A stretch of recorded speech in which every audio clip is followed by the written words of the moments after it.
good practice. The physical aspect, the tactical, also, good job in the film room. So just got to continue to get better.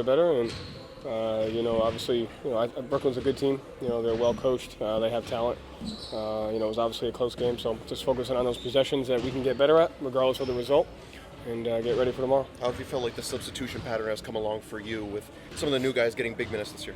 What substitution pattern? Yours. There hasn't been one. There's been no pattern. I guess you're right, yeah. Yeah, it can't be a pattern if there is no pattern. Joe, it felt like the other night was a bounce-back game for Josh. What have you seen from him in terms of handling going from the early success and starting to coming off the bench again? Yeah, I think at the end of the day, one is that we have an understanding that anybody could play at any given time, and we have multiple guys that can give us different stuff.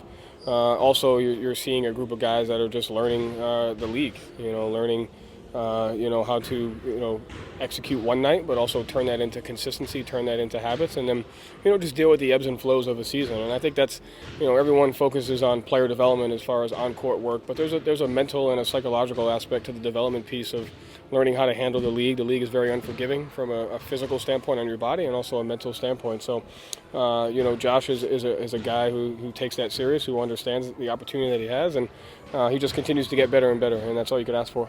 Joe, do you get a haircut? I did, yeah.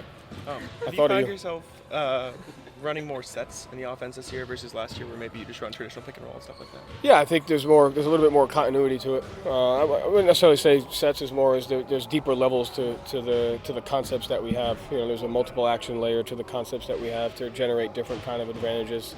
And I think that's, it's gone well, for our guys when we make those reads. And, we have moments of the game where it's really good, and then there's moments where we're still kind of missing the read, and that kind of messes up the timing of it. But, I would say just deeper levels to the concepts that we have, and a little bit more of a controlled attack at times. Have you enjoyed the process of, diving into that and setting more things up, like you're saying, the deeper levels? Have you enjoyed sort of crafting that? I think I enjoy just coaching and teaching the guys, and like I said, the group, these guys have a competitive character, but they also care about the details and really learning. And so, practices have been a little bit longer, film sessions have been longer, they've been more detailed, but it's because the guys have a willingness to learn, a willingness to want to be disciplined and execute. So, just having that process of teaching and putting the guys in the right spots and having them, be excited about, just learning and getting better is, it's a good environment.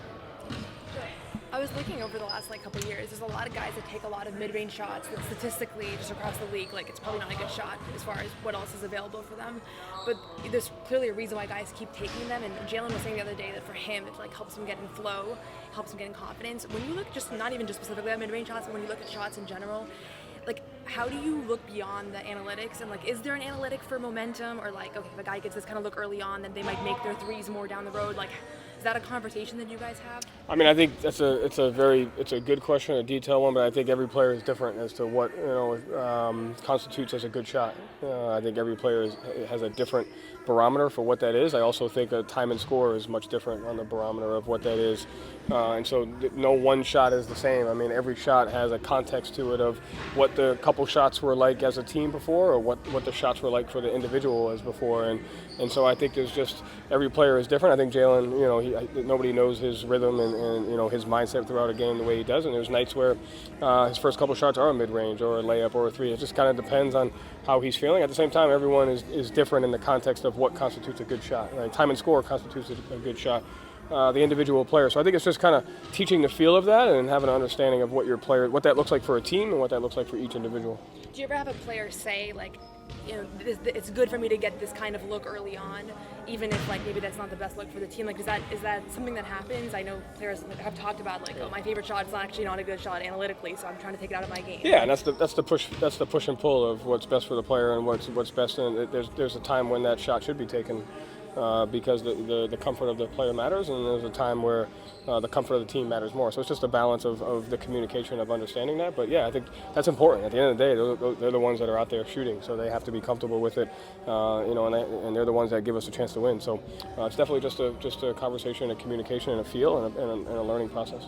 Going off of that, for a guy like Sam, whose shot diet consists of relatively more difficult shots and closer to the rim, how do you manage his momentum? Because he had a great game everywhere else besides shooting in the last few games, but his momentum may not feel like I'm making a ton of shots right now. Yeah, at the end of the day, you're just looking at if it's a good shot or not, and that's different for every player. And a guy like Sam, he could miss 5 in a row, but they could be great looks. And so that's just really that's the process of it is what it constitutes a good shot for each player.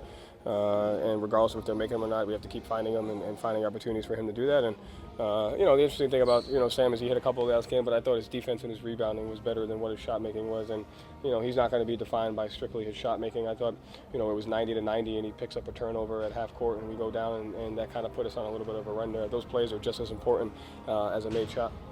Jen was talking again on the stream yesterday. He feels like the whole league's playing faster. I know we've talked a lot about that. Steve Kerr was saying he feels like that has had some, influence on injuries, health this year. Like, you have the close view of just like how intense and how fast the game is here. Like, how do you feel about how that's had an impact on, the stress, the wear and tear players go through? And does that have to go into your coaching approach at all?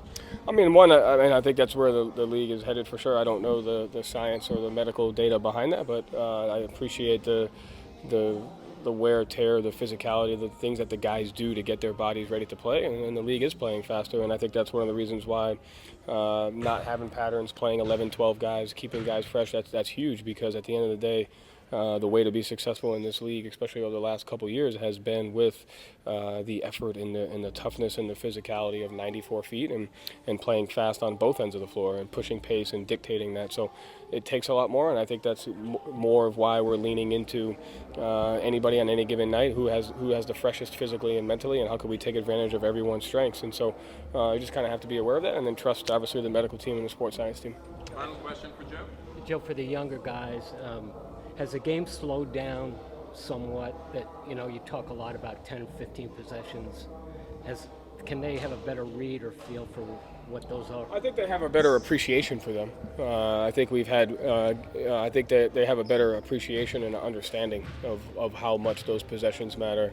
For example, it's a perfect opportunity. A growth of Josh is he goes under a Michael Porter dribble handoff and he doesn't make it, but he's still upset with himself, and that's the process of it. Of like, that's not good defense, that's a poor read, and you have to hold yourself accountable to it. And so Josh, seeing the appreciation and the importance of that play, goes to show his growth, and he called it out right away. So it's just having them understanding of the process and the details of what looks like a solid possession on either end of the floor, regardless of what happens, and can you fight and just train yourself to be as disciplined as you can in those.